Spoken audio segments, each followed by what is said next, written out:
네, 안녕하세요. 여러분들 반갑습니다. 금융과 에너지 업종을 누구보다 쉽게 알려주는 데이아 멘토 권혁철입니다. 오늘 알아볼 기업은 에코아이인데, 에코아이는 여러분들도 아시다시피 탄소 배출권을 판매하는 사업을 영위하고 있죠. 오늘 말씀드릴 내용은 성공률 100%에 육박하는 온실가스 감축 사업 수행 능력을 가지고 있는 에코아이의 탄소 중립 실현이 가능할지에 대해서 말씀을 나눠보도록 하려고 합니다. 같이 한번 확인해 볼 텐데 천천히 얘기 나눠보도록 할게요. 그리고 과거 영상과 중복된 내용이 있을 수는 있지만 처음 보시는 분들도 계실 수 있으니 양해 부탁드리고 그럼 에코아이 바로 보도록 하겠습니다.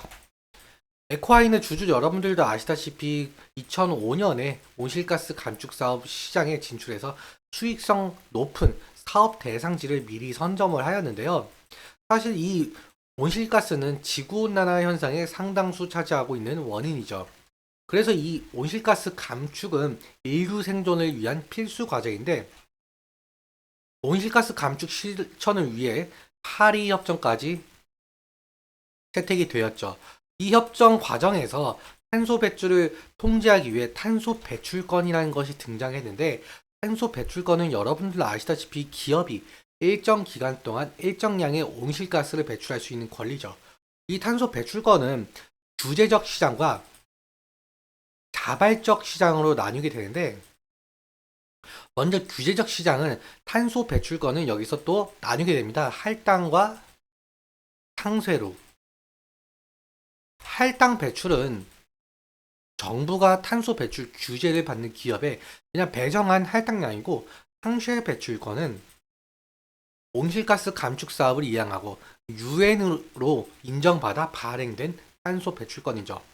다음으로 자발적 시장은 규제를 받지 않는 기업이 그냥 자발적으로 감축 활동을 하면서 민간 인증 기업에게 탄소 배출권을 받아 거래하는 시장이죠.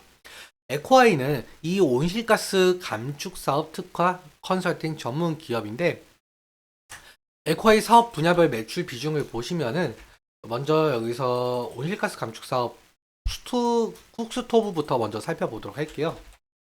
여기 쿡스토브를 보시면은 요리용 레인지인데 개도국 등 고효율 쿡스토브를 보급하는데요. 이 여기 왼쪽을 보시면 전통 방식 화로예요.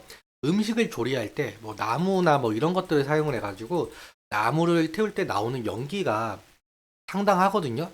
여기서 많은 온실가스를 배출하게 되는데 이 쿡스토브는 이런 연기가 좀 줄어들어서 온실가스를 감소하는 목적으로 사용되고 있죠.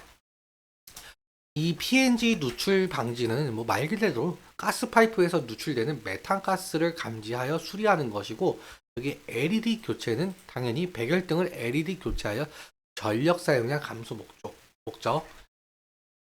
맹그로브 조림 사업은 이러한 나무를 해안가에 심어가지고 온실가스를 대기 중에 제거함에 온실가스 감축에 기여하는 사업이죠. 이런 사업을 통해서 탄소 배출권을 획득을 하고 판매하거나 구매해서 브로커로서 수수료로 매출이 잡히고 있죠.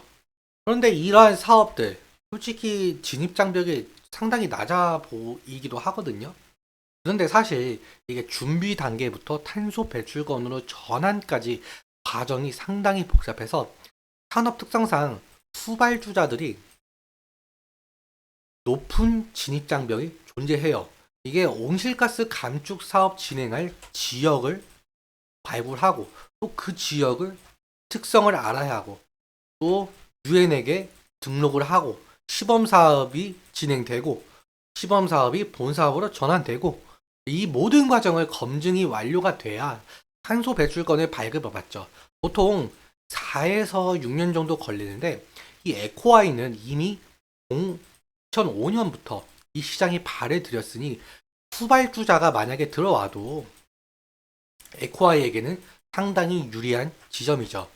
그런데 아이러니하게도 기술력 발전이든 친환경 에너지 사업이든 완벽한 탄소 중립, 즉 넷제로 상태가 되면은 에코아이의 사업성도 떨어질 수가 있다는 게 사실이죠. 어느 누구도 화석 에너지를 사용을 안 하는데 탄소 배출권이 필요하겠나요? 하지만 인류가 살아가고 산업을 발전시키기 위해선 온실가스가 나올 수밖에 없죠. 뭐 농업 비료, 뭐 폐기물이라든지 산업 공정, 심지어 우리가 사람이 숨만 쉬어도 나오는 게 이산화탄소잖아요. 그래서 사실 에코아이는 인류가 멸망하지 않는 이상은 매출 걱정을 할 필요가 없을 가능성이 있고, 그리고 탄소 배출권 시장 전망도 꾸준하게 상승하고 있는 것을 보이고 있죠. 그럼 차트 한번 살펴보도록 할게요. 차트를 보면 사실 상장한 지 얼마 되지 않은 기업이라서 작년 11월에 상장되었잖아요. 이평선도 제대로 그어지지 않은 상태라 지지 라인 설정이라든지 아니면 뭐 매물 라인이라든지 의미가 없을 수는 있겠죠. 그런데 제가 저번 영상에서도 말씀을 드렸지만 에코아이는 탄소 배출권을 거래하는 기업이라서 여기 보시면은 이 탄소 배출권 가격을 좀 잘 보시라고 말씀을 드렸습니다. 2023년 탄소 배출권이 높았던 이유는 EU에서 탄소 배출량을 감축하겠다는 목표를 더 높였거든요. 그런데 갑작스런 러시아 우크라이나 전쟁으로 천연가스 가격이 상승해서 온실가스 배출이 더 많은 석탄으로 발전은 증가가 되었죠. 그래서 탄소 배출권 가격이 상승했습니다. 그런데 여기 2024년 들어서는 지금 가격이 많이 하락을 하고 있는데요. 이게 하락한 이유가 2월 제한이라는 게 있거든요.